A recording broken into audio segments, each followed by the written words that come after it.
Hi, this is Cheryl Hazard.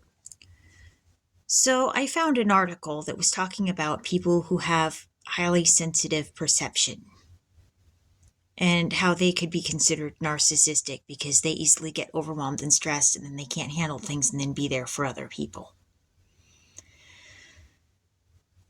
And I found something else that states that mercury has a direct correlation with the level of glutamate.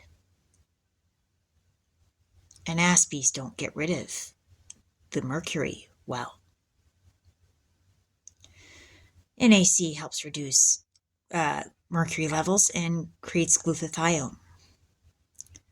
But it isn't the only factor in sensitive hearing.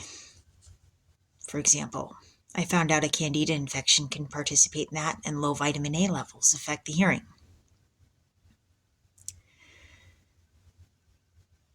And so it creates sensitive hearing. And now, does this mean that extra sensitive hearing people are selfish all the time? Well, not necessarily always.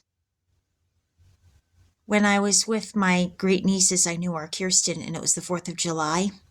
Turns out she had pretty sensitive hearing too, and she was covering her ears. But she got tired of having to cover her ears because holding up her hands like that, it gets tired, and I can relate to that because I've had to do it with my ears.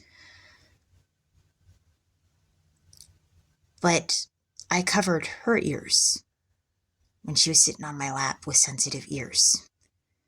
My ears hurt like a mother, but whose ears did I cover? Hers. So it's not always true that a person can be narcissistic just because they're sensitive to things. It's not always. But if we're talking about mercury and causing hyperexcitability, well, mercury is something that can be detoxified from the body. But that may mean there's other issues that may need to be addressed, like magnesium deficiency and candida.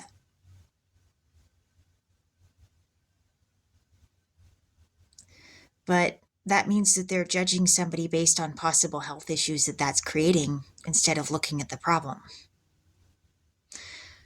But if narcissism could partially be defined by a person being hypersensitive because they can't focus on other people as well as they might want, well, then maybe there's elements of that that could be treated. Like I said, magnesium deficiency, dealing with candida and getting rid of heavy metals, then those might be things that can be dealt with. Those are things that can be helped.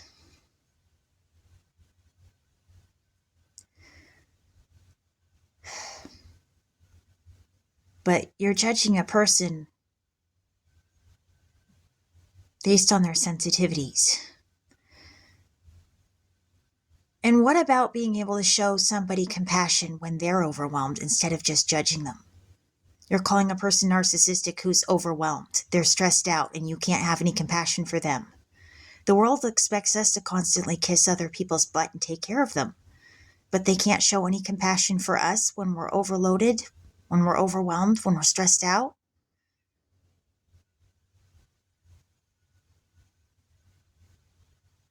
I'm capable of showing a lot of compassion for other people when I want to. I can. And I do.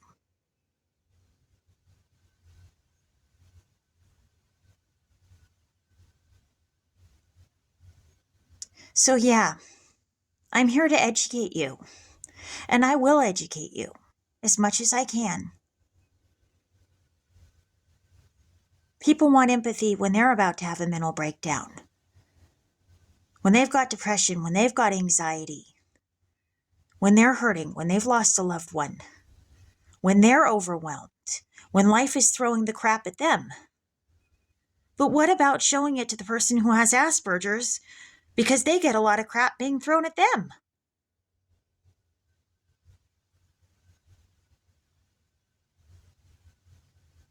Yeah,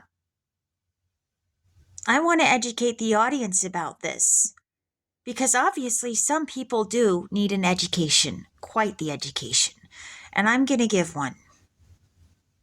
This is Cheryl Hazard speaking.